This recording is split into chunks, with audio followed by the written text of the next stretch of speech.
So পাকিস্তানের line up আর বাংলাদেশের line আপের মূল তফাৎটাই কিন্তু আপনি দেখবেন বোলিং অ্যাটাকের কোয়ালিটির তফাৎটা এবং কোয়ালিটি বোলারদের সংখ্যার তফাৎটা। পাকিস্তানের স্টার্টিং ইলেভেনে আপনি তাকিয়ে দেখবেন 4-5টা জেনুইন অলরাউন্ডার আছে যারা আসলে বোলিং এবং ব্যাটিং এ সমানভাবে পারদর্শী। বাংলাদেশের কেসে কিন্তু সেটা আমরা বলতে পারছি না।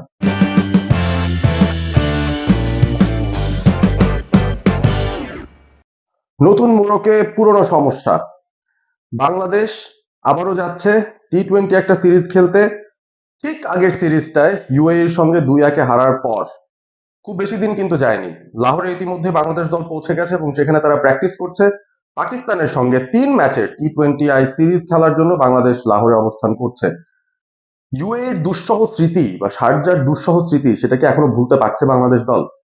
আশা করি পারছে, কারণ না পারলে বিপদটা আরো ঘনীভূত হবে। পাকিস্তানের সঙ্গে বাংলাদেশের টি-20 ইন্টারন্যাশনালের রেকর্ডটা কিন্তু একেবারে সমৃদ্ধ না বলতে গেলে। সব মিলিয়ে 19 বার একে অপরের মুখোমুখি হয়েছে বাংলাদেশ এবং পাকিস্তান, এবং এই 19 ম্যাচের মধ্যে বাংলাদেশ মাত্র 3টা ম্যাচে জিতেছে, পাকিস্তান জিতেছে 16টা ম্যাচে। একটা পর্যায়ে তো মনেই হচ্ছিল বাংলাদেশ যেন পাকিস্তানকে হারাতেই পারে না। টি-20 প্রথম ম্যাচটা খেলার পর থেকে টানা হারের বৃত্তে থাকা বাংলাদেশ 2015-তে গিয়ে প্রথম পাকিস্তানকে হারায়, যেখানে পাকিস্তান একটা পূর্ণাঙ্গ সিরিজে বাংলাদেশে এসেছিল এবং মিরপুরে বাংলাদেশ পাকিস্তানকে কিন্তু ধ্বংস করে দিয়েছিল বলা যায়। সেই একটা মাত্র টি-20 ম্যাচ হয়েছিল সেই সিরিজটার মধ্যে, সেই টি-20টা বাংলাদেশ জিতে নিয়েছিল এবং সেটা ছিল মুস্তাফিজুর রহমানের টি-20-র অভিষেক। মুস্তাফিজ কিন্তু সেখান থেকে পেছনে আর ফেরেননি এবং এরপর মুস্তাফিজ বিশ্ব ক্রিকেটে নাম করা একজন টি-20 ইন্টারন্যাশনাল বোলার হয়ে গেছেন। তবে এই সিরিজে বাংলাদেশ মুস্তাফিজের সার্ভিস পাচ্ছে না।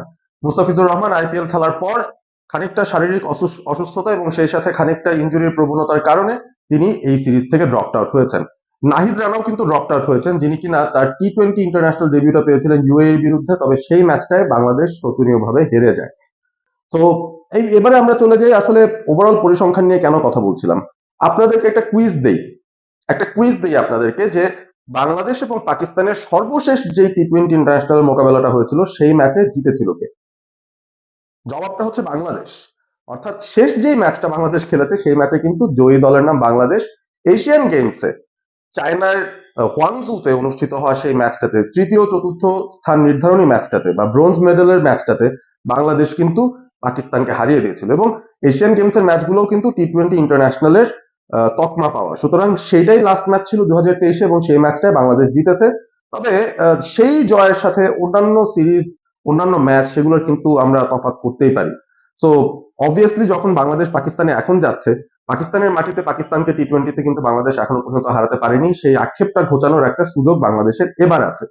গত বছরই বাংলাদেশ রাওয়ালপিন্ডিতে গিয়েছিল পাকিস্তানে এবং সেখানে গিয়ে পাকিস্তানকে 2 ম্যাচের টেস্ট সিরিজে দুটোতেই বাংলাদেশ হারিয়েছে। সুতরাং খানিকটা আত্মবিশ্বাস হয়তো থাকবে যে পাকিস্তানের মাটিতে তাদেরকে হারানো যে অসম্ভব নয়, সে ব্যাপারটা অন্তত রেড বল ক্রিকেটে আমরা প্রমাণ করতে পেরেছি। এবারে টি-20 ইন্টারন্যাশনালসে প্রমাণ করার পালা। এখন কোন দিক দিয়ে বাংলাদেশ এগিয়ে, কোন দিক দিয়ে পাকিস্তান এগিয়ে, সেদিক দিয়ে যদি তাকাই, অবভিয়াসলি বাংলাদেশ, যেটা বলছিলাম যে নতুন মোড়কে পুরনো সমস্যা, সে একই স্কোয়াডই কিন্তু বাংলাদেশের যাচ্ছে মূলত, যারা ইউএই এর সঙ্গে হেরেছে, এবং সেই স্কোয়াডে খানিকটা পরিবর্তন রয়েছে। সৌম্য সরকার, যিনি কিনা ইউএই এর বিরুদ্ধে কোনো ম্যাচ খেলার সুযোগ পাননি, তিনি ইনজুরির কারণে ড্রপড আউট হয়ে গেছেন। তার জায়গায় মেহেদী হাসান মিরাজ যুক্ত হয়েছেন, যিনি কিনা আগেই পাকিস্তানে অবস্থান করছিলেন। তিনি লাহোর কালান্দার্স দলে যুক্ত হয়েছিলেন পিএসএল খেলার জন্য, এবং মেহেদী মিরাজের অন্তর্ভুক্তিতে এই মুহূর্তে একটা অন্যরকম সমস্যায় পড়তে যাচ্ছে বাংলাদেশের নির্বাচকরা। প্রথম একাদশ কিভাবে নির্বাচন করবেন সেটা নিয়ে ডেফিনেটলি। এবং বোলিং এর দিক থেকে যদি তাকাই, পেস বোলিং ডিপার্টমেন্টে বাংলাদেশ দুজনকে হারিয়েছে, নাহিদ রানা এবং মুস্তাফিজুর রহমান। তাদের জায়গায় অন্তর্ভুক্ত হয়েছেন খালেদ আহমেদ। অর্থাৎ বাংলাদেশ একটা মাত্র পরিবর্তন করেছে, একজন পেস বোলারকে ইনক্লুড করেছে। এর আগেই যে 3জন ছিলেন স্কোয়াডে তারা হচ্ছেন হাসান মাহমুদ, শরীফুল এবং তানজিম সাকিব। এবারে আমরা পাকিস্তানের গেট আপটাতে যাই, পাকিস্তান স্কোয়াডটা আসলে কেমন হয়েছে। সদ্যই পিএসএল শেষ করা এই পাকিস্তান স্কোয়াডে পিএসএল এ যারা ভালো খেলেছেন তাদেরকে কিন্তু একটা রেসপেক্ট দেওয়া হয়েছে বা তাদেরকে একটা সুযোগ করে দেওয়া হয়েছে। পাকিস্তান এই বছরের ফেব্রুয়ারিতে নিউজিল্যান্ডের সঙ্গে খেলেছিল একটা টি-20 সিরিজ, 5 ম্যাচের টি-20 সিরিজ, এবং সেটাতে 4-1 ব্যবধানে তারা হেরেছিল। তবে সেই সিরিজ থেকে 8জন ক্রিকেটারকে পাকিস্তান তাদের এবারের স্কোয়াড থেকে সরিয়ে দিয়েছে। আগে থেকেই ছিলেন না বাবর আজম এবং রিজওয়ান, এবং এবারে শাহিন শাহ আফ্রিদিও কিন্তু দলে জায়গা পান। পাকিস্তানের দলটার দিকে যদি তাকাই, নিউজিল্যান্ড সিরিজ থেকে আব্দুল সামাদ, ওমার ইউসুফ, উসমান খান, জাহানদাদ খান, আব্বাস আফ্রিদি, মোহাম্মদ আলী, শাহিন আফ্রিদি এবং সুফিয়ান মুকিম, এই 8জন ক্রিকেটার বাদ পড়েছেন। এবং পাকিস্তান যে 16 জনের সদস্যের একটা স্কোয়াড ঘোষণা করেছে, সেখানে যথারীতি ক্যাপ্টেন হিসেবে আছেন সালমান আলী আগা, সেই সাথে ভাইস ক্যাপ্টেন হিসেবে রয়েছেন শাদাব খান। এবং আগের সিরিজে যারা ছিলেন না তাদের মধ্যে যারা অন্তর্ভুক্ত হয়েছেন সেই তালিকাটা অন্তত বলতে পারি। সেখানে ডেফিনেটলি রয়েছেন হাসান আলী, যিনি আগের সিরিজটায় ছিলেন না, ফাখার জামান ছিলেন না, ফাহিম আশরাফ ছিলেন না, মোহাম্মদ ওয়াসিম জুনিয়র, নাসিম শাহ, সাহিবজাদা ফারহান, সাইম আয়ুব, তিনি ইনজুরির কারণে খেলতে পারেননি। সো অনেকগুলো ভালো মানের ক্রিকেটার কিন্তু এই স্কোয়াডটাতে রয়েছে এবং এই মুহূর্তে আমার কাছে মনে হয় যে এটাই পাকিস্তানের সবচাইতে শক্তিশালী টি-20 ইন্টারন্যাশনাল স্কোয়াড। বাংলাদেশের স্কোয়াড নিয়ে কথা হলো, পাকিস্তানের স্কোয়াড নিয়ে কথা হলো, এবারে আসি প্রেডিক্টেড ইলেভেনে। বাংলাদেশের প্রেডিক্টেড ইলেভেনটা কেমন হতে পারে এবং সমস্যাগুলো কোন জায়গায় থাকতে পারে সেটা নিয়ে আলোচনা করব। প্রথমে ওপেনিং স্লট, সেখানে খুব একটা হয়তো সমস্যা নেই।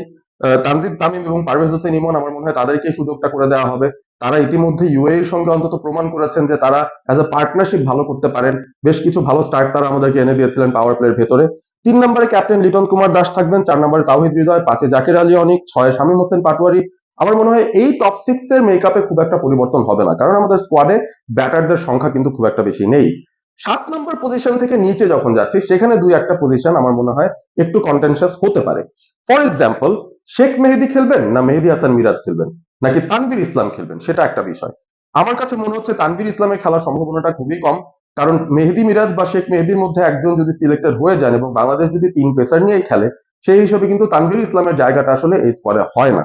এবং শেখ মেহেদী মেহেদী মিরাজের মধ্যে যদি তুলনা করি, আমার কাছে মনে হয় মেহেদী মিরাজ ডেফিনেটলি টি-20 ইন্টারন্যাশনালসে যদিও তার এক্সপিরিয়েন্সটা আসলে শেখ মেহেদীর মতো না, কিন্তু আমার মনে হচ্ছে শেখ মেহেদী ইউএই তে যে পারফরমেন্সটা দিয়েছেন সেটার পর হয়তো তিনি পেকিং অর্ডারে একটু পিছিয়ে গেছেন।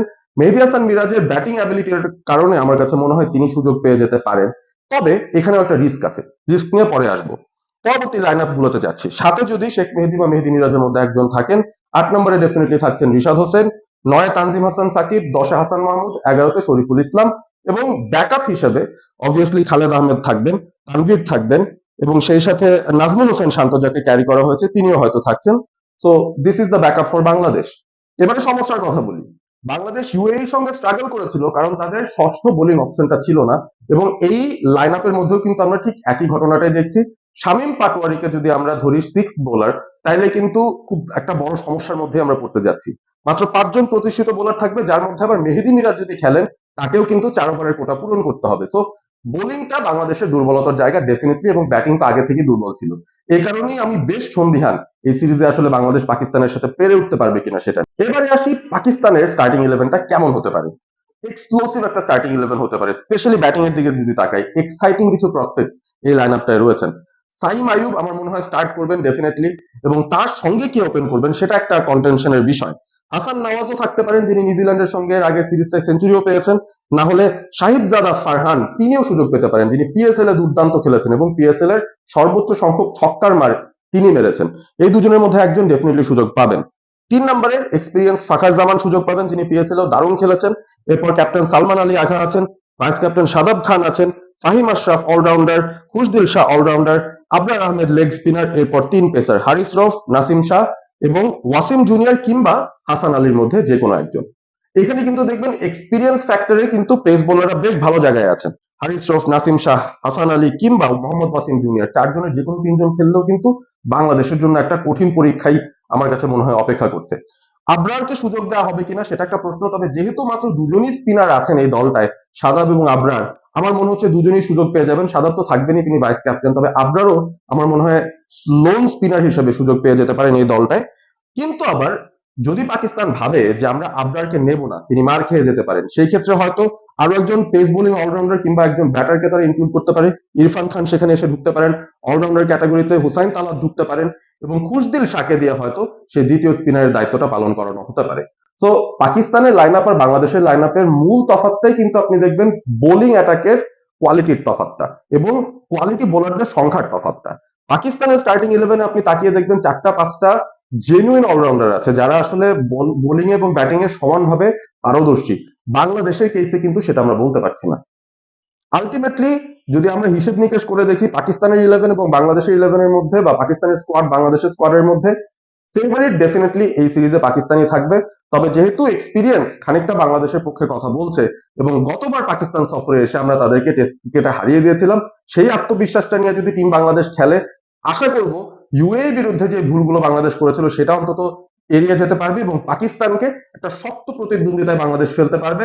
একটা ম্যাচও যদি জিতে যায় তিনটার মধ্যে, আমার কাছে মনে হয় সেটা বাংলাদেশের জন্য একটা সাকসেসফুল ট্যুরই হতে চলেছে। আপনাদের কি মতামত? বাংলাদেশের ইলেভেনটা কেমন হওয়া উচিত? পাকিস্তানের ইলেভেনটাকে কতটা শক্তিশালী হিসেবে দেখছেন? সেটা আপনারা জানিয়ে দিতে পারেন কমেন্ট করে, এবং সেই সাথে থাকতে পারেন অল স্পোর্ট এবিপির সাথে।